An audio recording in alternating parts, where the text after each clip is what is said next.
This week I'm starting my front end overhaul. We're gonna go ahead and replace the CV axle. We're also gonna replace the lower ball joints, the upper ball joints, and also install the new spacer lift kit from eBay.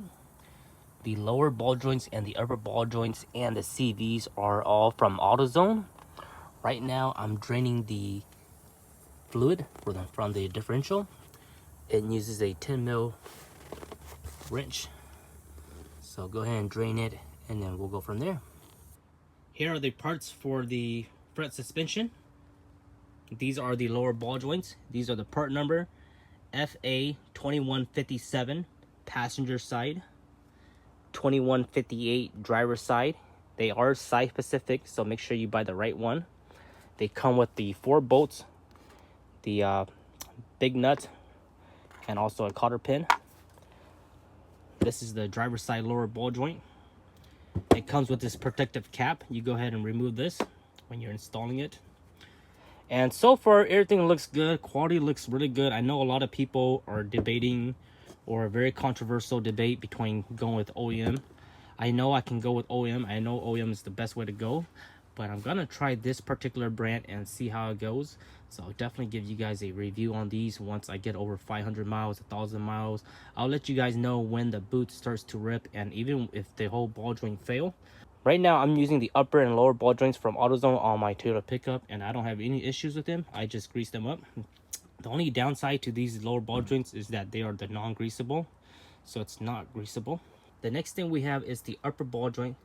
This is the part number for the upper ball joint, GFA 2203. These are not site specific, so you just buy 2 of them. Left or right, doesn't matter. This is what they look like. And these right here are their Duralast Gold. So these do come greasable, and also comes with this protective case.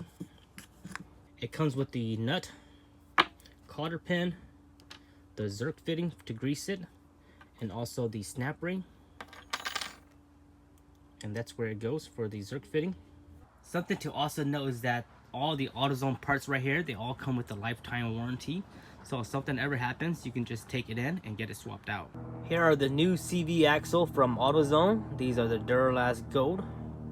Completely new, not rebuilt. Here's the part number for the 03 Tacoma. Part number Boy 7498 November. I ordered these online through AutoZone because they had a better deal, and when they arrived they came in the box that was packaged in, so they were damaged. These lips right here were all damaged, so I took them back to my local AutoZone, which they did have it in stock, and I just got done swapping them out. So these 2 are much better. You can still see some damage, but not as bad as the one that I got. But that's one thing you want to check for when you're ordering them. They throw them around and gets damaged during the package. You can see how this one's kind of bent, but it's not that bad. The other ones that I got were way more bent, so we're just gonna install them the way they are. Nice thing about these is that they do come with the 35 mil nut. You need the 35 millimeter nut right here. This is the main one, and this is the Castle locking nut, and then they also come with the cotter pin. This is the cotter pin to lock it up, so make sure you check that out. Make sure you check it out when you get it.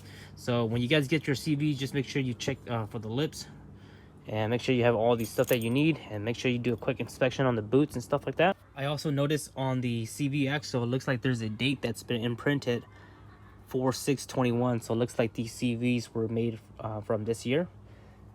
Same thing for this one, 4/06/21. I have the driver's side spindle out. We're working on the driver's side first. I still have the upper ball joint in place. We're gonna grind that off and then press it out. And then the lower ball joint has been removed. This right here is the lower ball joint. It's still in really good condition, actually. I believe this is the OEM one, but there's no rip or no leak or anything on the boots. And you can tell the difference. This one's way more stiffer or thicker in rubber, but there's no movement. There's no play, and it's still really good. So when I took this off, I had the intention of not damaging it, so I removed it really nice with the Pitman arm puller. And this one I'm gonna bag it up and keep it in my truck for spare trail spare. So you can see that one. Always make sure they are the same stuff. So you can see here they have a little spacer right there. So we're gonna go ahead and slap this on, and then get on with the process. And then also the CV has been taken out. The CV looks really bad, all ripped up. It's the next day. I'm currently still waiting for my strut spacer. They should be coming in today in the mail. So that's the only thing I'm waiting on right now. But we have the new ball joint install. It's loosely fit on right now because we're still going to take this off. That's new. This was new. Tie rod was new. And then CV axle. CV axle is new. Struts new from AutoZone. All these parts are from AutoZone. The lower ball joint. The lower ball joint doesn't come with a Zerk fitting. And then it also feels like there wasn't any grease in there. So I'm not sure if that's the way it's supposed to be, but I just installed it the way it is. Hopefully there's a little bit pre-grease already in there. I also went ahead and chopped off my brake dust shield. This is the brake dust shield right here. This right here causes a lot of issues during off-roading. You can get mud and rock and pebbles stuck in there. And if it gets stuck in there, what it's gonna do, it's gonna rub your brake disc. It's gonna rub your rotor. So they actually make a eliminator kit where it's just a ring, and you'll take this off and use the ring because you still need like space. You still need that little small gap. That's why it's in there. But if you want to do a cheap mod, you can just take the grinder and just zip it out. And besides that, we're still waiting for the calipers. CV axle went in pretty nice. Quick tip for you guys: you can't pound it over here, like way over there. You can't pound it from that side to get it in. So what I did is I just line it up straight, and then I compress it all the way in towards the diff, and then I put the nut on right here, and then I just hit it from the nut, and a few taps right there, and then that will push it in. At the end of the CV, there's little C clips, and that's what locks it in. That's what locks the CV into the actual diff. So that's how I did it. So make sure you guys do it that way, or whatever way you guys prefer.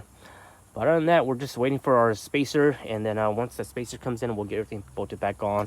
And everything's not fully torqued yet. This isn't torqued yet. These guys aren't torqued yet. These are all loose right now. The only thing torqued right now is the lower ball joint. That's been torqued, and all the 4 bolts. That's been torqued. This is my passenger side upper ball joint. That's all mud. And here's the plate on it. Up and down. You don't want that up and down movement. Completely bad. This right here was probably the reason why my truck was having like some def wobble, anything above 60 miles an hour. So I'm glad I'm changing this out.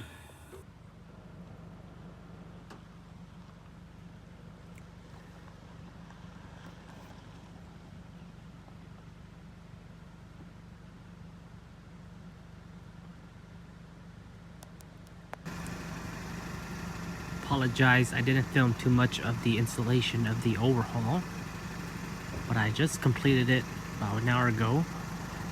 I've done about almost 30 miles already, 75% highway, and then I'm up on this road called Arctic Valley. It's just a unpaved road, nothing crazy, just to get the suspension set in.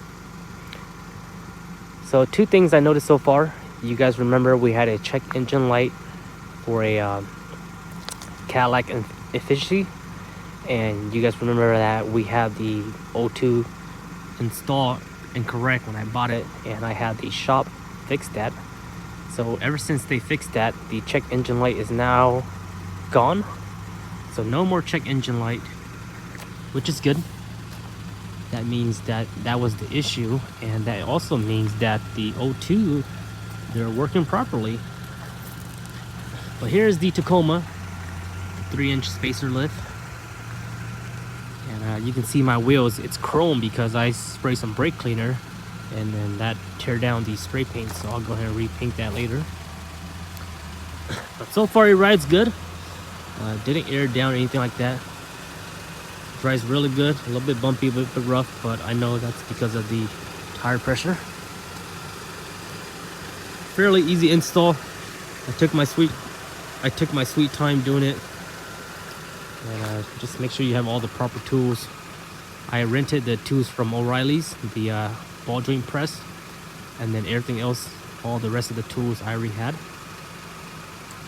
But there's tons of videos and tons of write-ups on how to do this installation, how to do your ball joints, CVs and etc. So that's why I didn't really want to film too much of it. Just want to show you guys an update of what I'm doing. But yeah, I like it. We gained about almost I did a before and after, took some photos of some measurements before and after. I'll post it after this, but I think we gained about almost 2 to 3 inches of lift. And with the new struts, with the struts that are new now, they're way better, because the old struts or the old shocks, they're completely dead. So these guys, they're holding their weights. And the front of the truck is still a little bit lower, but I think I'm gonna go ahead and do a 2-inch body lift maybe this winter, or maybe next fall, we'll see, or next spring.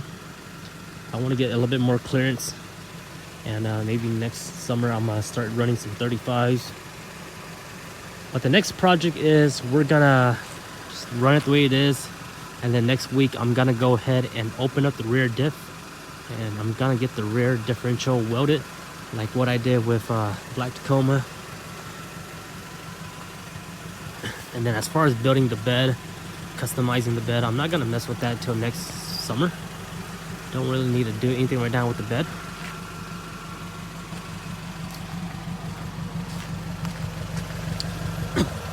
Everything's running good, guys.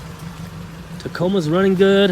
New CV axles, new upper ball joints, new lower ball joints, and everything's running well. And like I said, I'm going with some cheap stuff for now, because I will be doing a aftermarket control arm and also some coilovers either next summer or next winter. This is just for temporary, just to get the truck running okay. And then eventually I'm gonna build a front bumper. If I don't build a front bumper, then I might just buy one, like a trail gear, a low profile trail gear winch bumper. Nothing fancy, no big sting or anything like that. I might just get like a low profile bumper. You guys all know metal and stuff like that's really expensive right now. Prices have gone up. So I'm just gonna wait it out till next summer and see how prices are going for the supply and materials in that industry. But this is just gonna be a quick video, guys. Hope you guys enjoyed this little video. If you guys got any questions about parts, installation, anything like that in general, leave in the comment section below. It's the first week of September here in Alaska, and obviously you guys can see here we got some beautiful fall colors already. Leaves are turning yellow and orange, and this is one of the seasons where it's like really sad, because we know, or I know, that we're going into winter soon. But it's also really, really beautiful, because I don't know, you just have to be here to experience it. It's one of those seasons where it's like kind of depressing, but at the same time it feels really good just to see how nature just kind of flip over to a new look, a new fresh beautiful look. So all the leaves are turning beautiful right now. Give it another week or 2 weeks, and then all the leaves should be completely yellow, and then by the end of September all these leaves should be dropping soon. That's gonna be it for this little quick Tacoma front end suspension overhaul. I hope you guys enjoy, and make sure you guys follow the Instagram NuttyNu_4x4. Catch you guys next time. See you guys on the road, or I'll see you guys on the trails. Peace out.